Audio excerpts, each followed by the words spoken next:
Somebody tell, is she for keeps? Somebody tell, is she for keeps? Hey y'all, what's going on? It's your girl Simone, aka the Black Queen, and I'm back with another YouTube video. Today, before we get into today's video, make sure you guys like, comment, and subscribe. And if you're new to my channel, what's going on, girl? And if you're an existing subscriber, what's poppin'? What's good? Today's YouTube video is gonna be about my HBCU experience. I'm filled up with so much emotion because this has been a long time coming. I collect HBCU sweaters, and I'm gonna get into a little bit about that and the reason why I do it later on in this video. Before I do anything else, I just want to shout out real quick home. Hold on. So shout out to Harlem. You feel me? 125, 141, 145. Shout out to Harlem and shout out to Queens. What's good? Queens gets the money, period. Shout out to home. I'm excited. I'm about to go home. My semester's over. I had a successful semester here at Howard. The real HU, by the way, for those who think Hampton is the real HU when it's really Howard. Put some respect on our names. Okay, the Mecca. I'm about to get some, I'm gonna get some little bit of hatership. I feel like that because my cousin, she went to Hampton. Of course, I go to the real HU Howard, the best HBCU in the country, period. But we're gonna talk about that later on. So back to my original statement of the purpose of making this video. The reason why I started collecting HBCUs is because growing up, I'm a 94 baby, and I was watching A Different World, Bill Cosby, Martin, Fresh Prince, living in single, living in color, and I've always while the main characters were on set and filming, they will always be rocking like the paraphernalia, and I'm like, when I was younger, I was like, what is these schools? Like, what is John C. Smith? What is FMU? What is Clark Atlanta? Like, what is Spelman, right? And so, the internet, Google still was operating back then. I was able to Google it and discover, HBCUs, historically Black university, colleges and universities. And I was just in awe. I was literally in awe about, wow, there's a school of educated people that look like me, that the school is basically dedicated to minorities to get an education and to excel in their personal lives and also to bring up their community as well. So it was just really motivational. So about the age of 14, I would say, or 12, that's when I was just like, oh nah, I need to go to HBCU, period. Like, I don't care if it's not for undergrad, graduate school, or my doctorates, I need to go to a HBCU.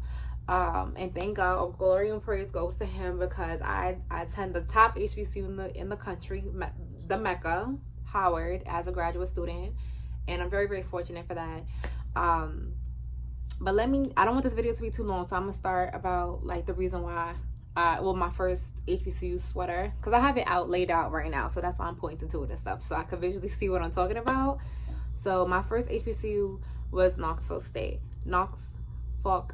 and it is located in Virginia. I'm so sorry, I can't speak today. It's located in Virginia, and the reason why that was my first sweater is because A Different World, like I said, a little bit. Well, let me rewind. So A Different World was based off a fictional school. It was called Hillman, right? I think it was kind of located in Virginia. I have to go back and do my little research, but it was dedicated to African American people getting an education at a historically university that was dedicated to minorities to excel. So the main characters was like Dwayne, Whitley, Kim. Oh my God, the names off my head is just I just can't get off the names on my head. But I'll put a link below so that you guys can read about it for those who don't know. But those are some of the main characters, and those characters that were dedicated to their education. Some of them came from rich families, poor families, middle class families all over the country, and they emphasized the importance of getting an education. And I'm very, very passionate about education, because once you have it, no one can take that away from you. And so, like I said, and when you kind of see someone that looks like you, it's just very, very motivational. It's just like, damn, wow, she got it, so that means I can go get it too, you know. Especially if you don't believe in yourself, or if you have low self-esteem, or if you're not surrounded by people that have that type of mindset. It's very encouraging to like turn on the TV or turn on YouTube, your phone and stuff, and see people doing stuff that you want to do. And so this show aired in the 90s. It ended, I think, in the late or the early 2000s. And you know, I watch the reruns of it like it's a brand new show. Like, seriously, like I watch it, like I still laugh at the jokes like they just aired it. And it's just an amazing show. And I encourage, if you haven't watched, if you haven't heard about it, girl, what is you doing? Just like, girl, if you haven't subscribed to my channel, girl, what is you doing? Y'all know I'm crazy, stop. But anyway, okay, so A Different World, they started their tour, and so it was at Norfolk State. So me and my mother hopped in the V, and we drove down the same day, and it was Dwayne, Whitley, Kim, who was that? Oh my god, I cannot forget his name. Dwayne's best friend. I can't remember his name right now, and I'm gonna rewatch this video and be like, girl, why you couldn't remember it? That was at the tour, and they were just talking about the emphasis of attending an HBCU. And it's very, like, attending an HBCU, especially if you're a minority person, is very, very important. This is an experience that you won't get at a PWI or any other school that you may attempt to go to. Granted, some of the schools are very expensive and pricey, but there's our scholarships. And my thing is, like, if you put it in your mind that you want to attend the school, you'll make it happen for yourself. So yeah, so when I went to the tour and just hearing them speak, it was just so motivational, and that encouraged me more to apply to a HBCU and make sure that I got in. And like I said, like, well, I haven't said this before, when I applied to Howard, it was my only school for graduate school that I got into. And so like to this day, I'm like, God is so good, because it was the only school that I applied to. It was the only school that I wanted to get into. If I didn't get into Howard this semester, I was not going. Like, I was not going to go to any graduate school. I was going to reapply until they picked me. And thank God I got in on the first try. And so, yeah, like, and also kind of one of the reasons why I collect HBCUs is because I do want to be president one day of these HBCUs. I'm just like, so right now I'm seeing what schools I like, you know, the campus, the settings and stuff, their mission and their goals, and seeing if I can fit there, because I am a very big advocate of sending children and sending your kids and yourself, if you're a grown adult, to go to an HBCU for your graduate school or your doctoral degree. So this is my little way of advocating for HBCUs. Please go, please attend. And like I said, some of them are kind of expensive, but I really do feel like if you put it in your mindset, you know, there's so many ways to make money, especially in the society that we live in. You can make money off of anything.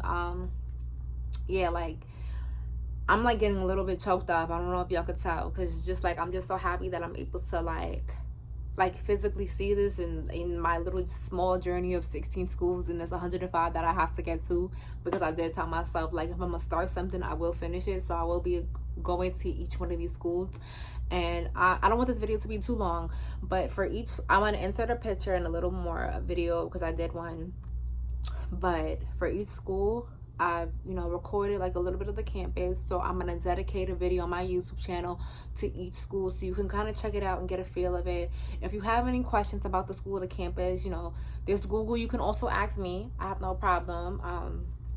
Send me a message on Instagram, the black underscore queen. That's 2 underscores. Or you could leave a comment in the sorry guys. You can leave a comment in the description box, and I'll respond, no problem. So I'm gonna end this right here, and so y'all can see what I'm looking at, because I know you're like, what is this girl looking at? And I will talk to you guys later. I hope you guys enjoyed this video. So make sure you guys like, comment, and subscribe. Like I said, talk to me nice, don't talk to me twice, and I will see you guys later. Bye. All right guys, so this is the collection that I have right now. This is my babies for real. Like, if I'm ever in a fire or something like that, I'm grabbing this, my sheepy, and my sweetie pie that my grandmother gave to me when I was a baby, and that's it for real. but I'm gonna walk y'all through without stepping on these things, because these things, they cost money and they are important to me. So like I said, this is the first school that I went to, Norfolk State University. Then I went to Savannah State. I have family that lives in Savannah. John C. Smith, I have family that lives there. I have Cheyney University. I think this was the first public HBCU or private HBCU. I used to know the history of them like right before I went to look at the sweaters, but it's really been a long time since 2016, so these I don't really know. So these I got between 2016 and these are all I got 2016. Then I went to University of Maryland Eastern Shore. My mother in Delaware State, she used to kill me for this because she was like, this is a waste of time and money, but you know, shout out to mommy. Thank you, mommy, for like driving with me and all this actioners. Oh, I forgot to tell y'all. So when I went to Norfolk State, let me tell y'all, coming back home, I got a $300 ticket in the state of Delaware. Make sure when y'all are driving, or if you ever want to go visit these schools, make sure if you pass into the state of Delaware, you follow the the miles per hour, because this, like, I was crying in tears, and I'll talk about that more when I do my individual video for that one. But then I went to Florida, Memorial University. Shout out to Ty, because when I was in Miami, she came with me to get this one. Bethune Cookman was on a family trip. I went there with my my mom and my aunt. And something that I like about these right here that these don't have is that they have the year that it was established. So 1879 is from Florida. Memorial University, Bethune Cookman is 1904. Then we have Central State and Wilberforce, 1856. And the funny thing about Wilberforce, this school does not have a physical bookstore. A lot of schools are doing away with them, like York College. My undergraduate school does not have a bookstore, but they have an online one, which kind of sucks. So I had to like get in contact with someone for them to take a picture of, well, not to take a picture, for them to send me this. But I also have a picture in front of the big signs at each of these schools, because I've attended each of these schools, like physically been on a campus, walked around, checked it out. So yeah. Then I'm gonna move to Kentucky State. I love Kentucky State. This is one of my favorite schools. I forgot what's the name of the statue, but because I'm a social work major, they had a really famous I think it's Whitney Young. Yeah, Whitney Young. They have a statue of Whitney Young here. I think I'm pretty sure he went to the school. It was established in 1886, and I had to get the hat because it's just so fly. It's really just such a fly hat, so I had to get that. Then Morehouse, which is also this is located in Atlanta. Atlanta, Georgia. I just got these. So this is the all-boys school. Then the Spelman College is the all-girls school. Then I went to Clark, Atlanta. Shout out to Clark, Atlanta, because my mom from York goes here. Well, she went there. So shout out to her. Shout out to Spelman College, because my friend went there. I do have people that graduated from some of these schools, and like I said, so this video is not so long, I'll do like individual videos here and there, but they'll be popping up on my YouTube channel, like not consecutively, but you know, here and there and whatnot. So then I have the beautiful HU, Howard, the real HU. Oh, the real HU, all right? Yes, this is my favorite one, of course. You know, this is the Mecca, all right? Don't forget it, all right? So this is the video, and like I said before, I'm going to do each of these schools individually so that you guys can see and check it out, how the campus is, if you're looking forward to going there, if they have a graduate school, undergraduate school, wherever you're at in life. I do encourage people to attend HBCUs because, like I said, it's an experience that you won't get at a PWI. It's something that I appreciate so much, and I'm just so grateful that God was able to give me this opportunity. And it's like I said, Howard was the only school that I applied to when I got in. So yeah, this is more to come. This is 16 out of, I think, 105. And yeah, I will see you guys later. Make sure you guys like, comment, and subscribe on this video. And yeah, guys, bye.